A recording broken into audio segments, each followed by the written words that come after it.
Hey guys, thank you so much for joining me. In today's video I'm excited to share with you one of my favorite little imitative buggy Elk Hair Caddis patterns. For this tie I'm going to be using Semperfli's Nano Silk in 30 denier. They're micro metal in antique gold, as well as some dry fly poly yarn in mottled dark brown. I love this Nature Spirit elk hair for this one. As well, they make some beautiful pheasant tails, which I'll use the fibers for the legs. I'll show you a cool little trick to get those knotted.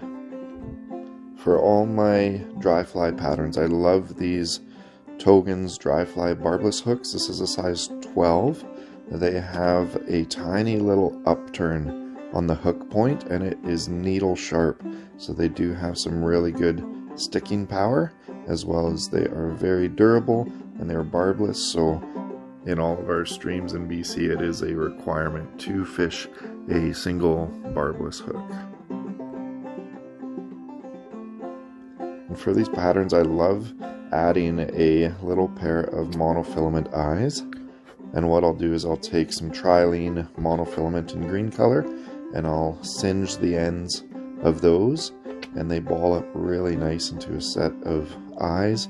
The outside has kind of a amber glow to it, and then it transitions to a nice green. So super imitative. If you want to have some artistic fun with these patterns, you can add a set of those in. It's not too difficult.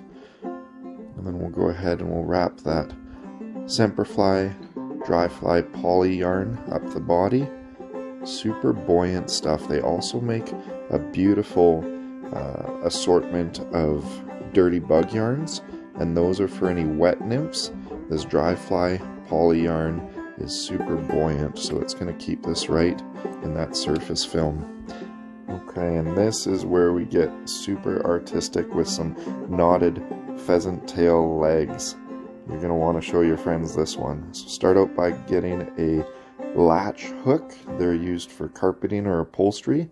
You're going to want to find the smallest one that you can, and then grab a couple of pheasant tail fibers, and then you'll start by making a overhand turn like you would for an overhand knot, and just pinch that off where it overlaps. Get that into the latch hook with the latch door open, and then as you move it there, I'm moving the tips through that hook point, closing the latch, slide it off the end, and it'll knot those legs for you. You can put in a couple of knots in these things if you want, make them super buggy. I love these things. They've really changed my imitative dry fly patterns, my surface patterns. They create such a buggy silhouette on the surface of the water, so I highly encourage you trying this one out. There's a few companies that still make these knotted legs if you can find them, but a fun little hack to try. Huge thank you to Barry Ord Clark, master fly tire with all things feather and fur. Great little technique there, Barry. Thank you. And here I've added about 3 of those knotted pheasant tail legs per side, and then go ahead and cut off about a pencil width of this elk hair. Brush the under fur out of there while holding on to the tips, and that's going to make for a nice and even stacked bunch of elk hair. And with measuring this on top of the hook, you want just a little bit longer than the actual hook shank itself, because that's going to stand up at about a 45 degree and create a nice silhouette on top of the water.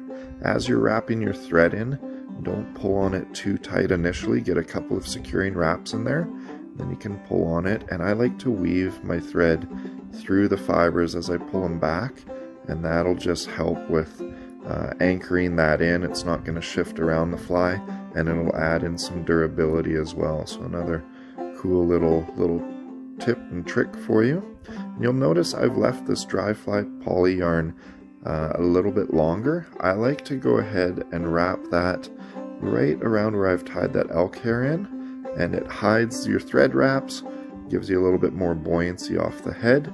And then I'll do a series of half hitch knots just to secure that behind the hook eye, and then we're going to go ahead and trim this up, get that strand of dry fly poly yarn out of there, and then at about a 45 degree, you'll trim those butt sections of the elk hair off of there.